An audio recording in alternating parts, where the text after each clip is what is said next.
दोस्तों, गणेशोत्सव के दिन चल रहे हैं और ये बात इतिहास के पन्नों में दर्ज है। देश को आज़ादी ऐसे नहीं मिली थी, इसमें गणपति बाप्पा ने बहुत बड़ा आशीष हिंदुस्तान को दिया था। दरअसल गणेशोत्सव की नींव आज़ादी की लड़ाई के दौरान लोकमान्य बाल गंगाधर तिलक ने रखी थी। 1890 के दशक में स्वतंत्रता संग्राम के दौरान तिलक अक्सर ये सोचते थे कि किस तरह से देश के आम जनमानस को एकजुट किया जाए। स्वराज्य मेरा जन्म सिद्ध अधिकार है और मैं इसे लेकर ही रहूँगा, ये नारा देने वाले राष्ट्रवादी लोकमान्य बाल गंगाधर तिलक ने 1893 में पुणे से सार्वजनिक गणेश उत्सव मनाने की शुरुआत की थी। दिलचस्प ये है कि उस दौर में हिंदू समाज बिखरा हुआ था, पूरा देश जाति पाति और रूढ़ियों में बटा हुआ था। लेकिन गणेशोत्सव मनाने की शुरुआत जैसे जैसे हुई, महाराष्ट्र में घर घर में गणेश विराजे जाने लगे और यह उत्सव निजी उत्सव से बदलकर सार्वजनिक उत्सव हो गया। फिर मध्य प्रदेश और दीगर हिंदी भाषी राज्यों से होते हुए गणेशोत्सव मनाने की परंपरा तमिलनाडु तक जा पहुंची। उस समय गणेश उत्सव ने वर्धा, नागपुर और अमरावती जैसे शहरों में स्वतंत्रता का एक बड़ा संग्राम खड़ा कर दिया था। गणेश उत्सव के नाम पर हिंदुओं की एकजुटता से अंग्रेज परेशान हो गए थे। रॉलेट समिति की उस समय की रिपोर्ट में कहा गया था कि युवाओं की टोलियां सड़कों पर उतरती है और अंग्रेजी हुकूमत का विरोध करती है। ब्रिटिश सरकार के खिलाफ गाने गाए जाते हैं और तो और सरकार के खिलाफ हथियार उठाने का आह्वान भी किया जाता है। दरअसल तिलक ने जिस गणेश उत्सव की चिंगारी फूंकी थी, वो एक भड़कती हुई आग के रूप में अंग्रेज़ों के खिलाफ एक भूचाल बन गई थी, जिसने ईस्ट इंडिया कंपनी की जड़ों को हिलाकर रख दिया था। महाराष्ट्र तो सुलग गया, मध्य प्रदेश, राजस्थान समेत तमाम राज्यों में भी काफ़ी धूमधाम से गणेश उत्सव मनाए जाने लगे। एक तथ्य ये भी है कि मान्यता है कि भारत में मुगल शासन के दौरान अपनी सनातन संस्कृति को बचाने के लिए छत्रपति शिवाजी ने अपनी माता जीजाबाई के साथ मिलकर गणेश चतुर्थी यानी गणेश उत्सव मनाने की शुरुआत की थी। लेकिन यह आयोजन केवल महाराष्ट्र और मराठा शासित प्रदेशों तक सीमित था। बाद में मराठा साम्राज्य के बाकी पेशवा भी गणेश उत्सव मनाने लगे थे। हिंदी बेल्ट में गणेश चतुर्थी पूजन अंग्रेजों की फूट डालो और राज करो नीति का काल बनता जा रहा था। वीर सावरकर समेत अन्य कई क्रांतिकारियों ने गणेश उत्सव का उपयोग आज़ादी की लड़ाई के लिए किया।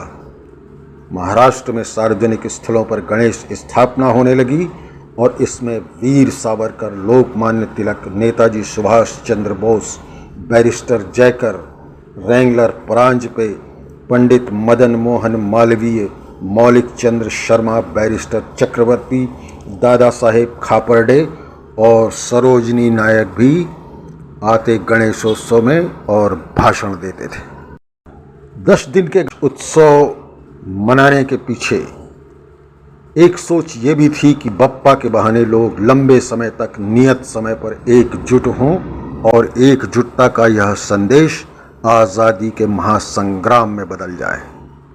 गणेश उत्सव ने देश को एक सूत्र में बांधा। हर घर में गणेश जी सजने लगे, बप्पा का भजन बजने लगा, उत्साह की जन चेतना बड़ा आकार लेने लगी और समाज एक सुर में गणपति वंदना करने लगा, जो धीरे धीरे भारत माता की जय के उद्घोष के क्रांतिकारी उफान में बदल गया।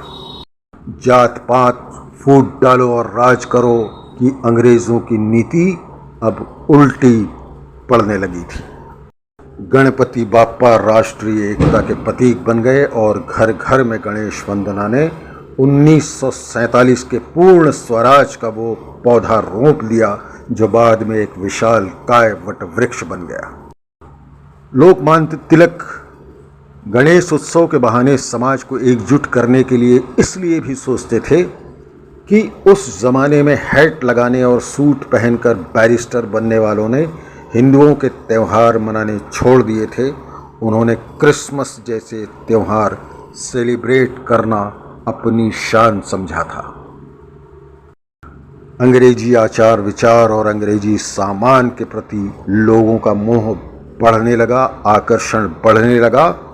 तो इसे देखते हुए जननेता लोकमान्य तिलक ने गणेश उत्सव मनाने की परंपरा डाली। इतिहास में यह भी है कि जब पुणे निवासी कृष्णाजी पंत मराठा द्वारा शासित ग्वालियर गए तो वहां उन्होंने पारंपरिक गणेश उत्सव देखा और पुणे वापस आकर अपने मित्र बाला साहब नाटू और भाऊ साहब लक्ष्मण जावले, जिन्हें भाऊ रंगादी के नाम से भी जाना जाता है, उनसे इस बात का जिक्र किया। भाऊ साहब जावले ने इसके बाद पहली गणेश मूर्ति की स्थापना की।